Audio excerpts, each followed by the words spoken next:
Hello, this is wmpyr. First, let me do a shout out for Shiori-san.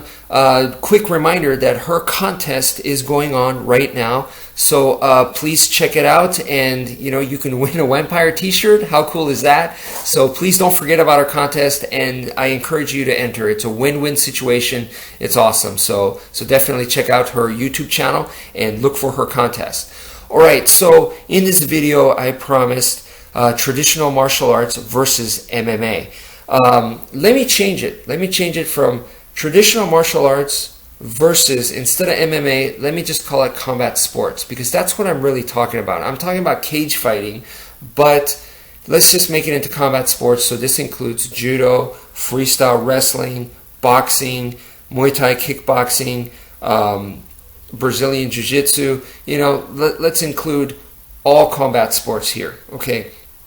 And then a third category, let me introduce a third category, which let me just call modern tactical. So this is kind of like your military stuff, urban self-defense, women's self-defense like rape defense, that kind of stuff, Krav Maga. This is the kind of stuff that we're talking about. Oftentimes they wear street clothes because it's more realistic as far as your actual day-to-day life. They're training not with ancient weapons but with modern weapons. So you're talking about pepper spray, tactical flashlight, tactical folder, that kind of stuff, even firearms and stuff.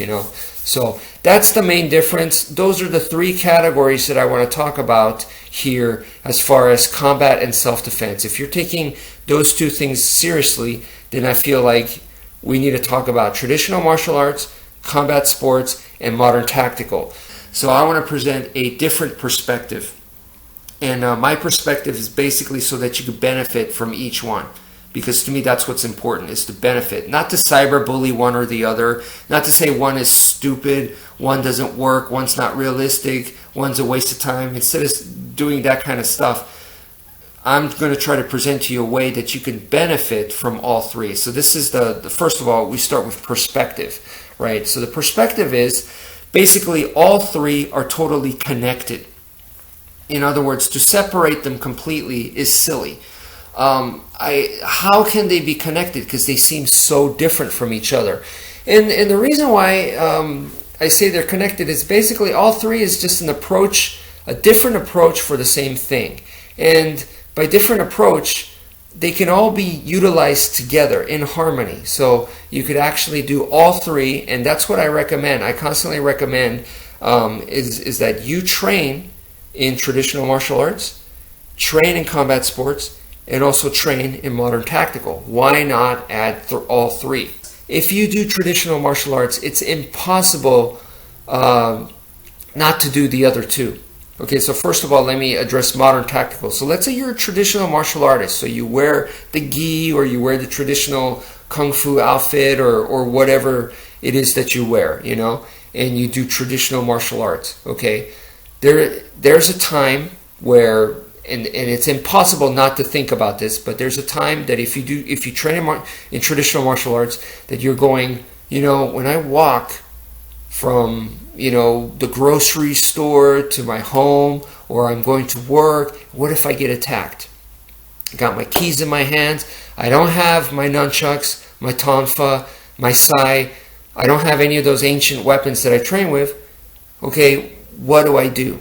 I got a water bottle in my hand. You're already thinking along the lines of modern tactical, and that's exactly how it's connected. It's impossible for a traditional martial artist not to put themselves in their everyday life situation and go, what would I do here? Well, that's what modern tactical is all about. So, see, it's connected.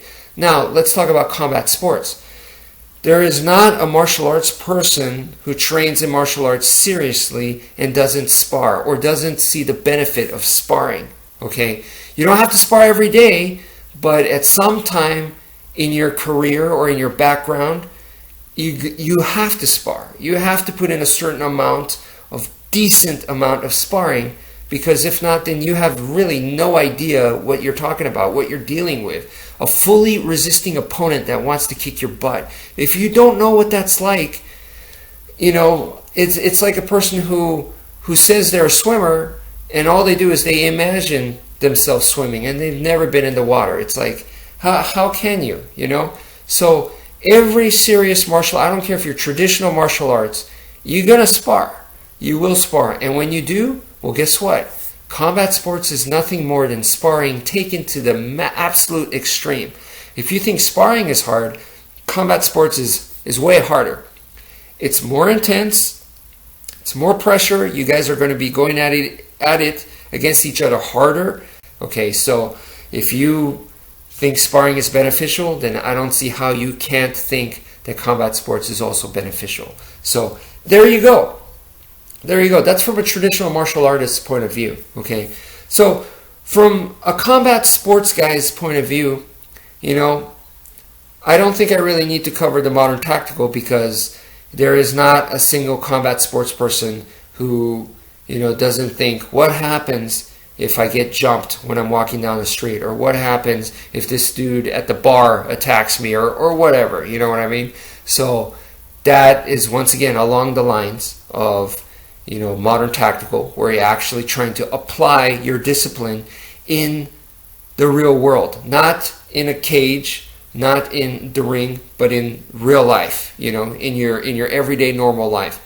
That's modern tactical. So, of course, every fighter, professional fighter, amateur fighter, everyone who's trained in combat sports has thought about this. So, you know, you can see you got to be able to see the benefit to go, okay, what if I learned about the legal consequences? What if I learned about, hey, verbal diffusion skills that maybe I could get out of it, and I don't have to worry about the legal stuff. You know, it's not just about the winning. If you know, beat someone to a pulp, even if you won that fight, you're going to be in jail. Well, guess what? You lost in life, you know. So learning about that stuff, of course it's beneficial, you know. Now, let's look at the traditional martial arts. Okay, so a combat sports guy is going, how can I possibly benefit from traditional martial arts? Those guys are con artists. That's a lot of their viewpoint. They view it that way. But traditional martial arts, all it is really is the preservation of information from one generation to the next. That's all it is, really. That's what traditional martial arts is supposed to be. Okay, so you are preserving that information as pure as possible. Okay, that is important, especially because you want to learn from history. You don't want to repeat the same mistakes over and over again. So if you didn't have traditional martial arts, you know, every single time there's going to be a new guy going, I invented this. This is a new technique. This is a new style. Every single time you're going to see that, and you're going to see the same stuff repeated over and over and over again. So there's no development, there's no progression, evolution, because you need to have something to evolve from, you know. Traditional martial arts people, they're preserving it so that you can, you know, some people are preserving it, and that's their whole goal, is they're like a librarian, and they're, you know, they have a library of techniques, wealth of knowledge and stuff that they're keeping as pure as possible.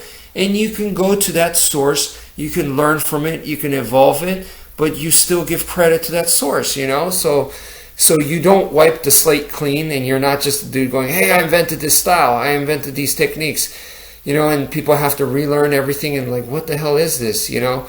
If I say to you, I have my own style, but it's based off of Kali, then you have an idea. You go, oh, okay, now I get it, you know. At least you give them an idea that way. So that's why the traditional martial arts is important. And there is not a single person who trains in combat sports that doesn't do that. That they didn't come from, you know, a lineage of some sort, a preservation of information of some sort. You can say, like, I learned this from Hicks and Gracie, you know, and this is the Hicks and Gracie style that I'm trying to keep and I'm learning from. And so even in Brazilian Jiu-Jitsu, if you look at the way the Machados do their BJJ, you look at the way the Helio Gracie side does their BJJ, the Carlos Gracie side of the family does their BJJ, it's a little bit different here and there. It's a little bit different. And, you know, that's combat sport. Brazilian Jiu-Jitsu, submission grappling is a combat sport. And, you know, preserving that kind of information, saying, I learned kickboxing from Bas Rutten, or I learned kickboxing from Kung Lee, you know. It's not if you're just bragging about it, it's pointless. But if you're going about it and studying the style of their method, then I think that is important. And once again, that is traditional martial arts. That's what they do. You're giving credit to your source, and you're keeping track of it so that you know where your information comes from. So, you know what I mean? I think in that sense, all three are beneficial, and I hope that you guys can see it that way, that all three are connected indeed, and they're beneficial in that way. And if you could add this perspective to your arsenal, I think it'll only benefit you. So, all right, so anyway, that's it for now. Thank you for listening, and take care, folks.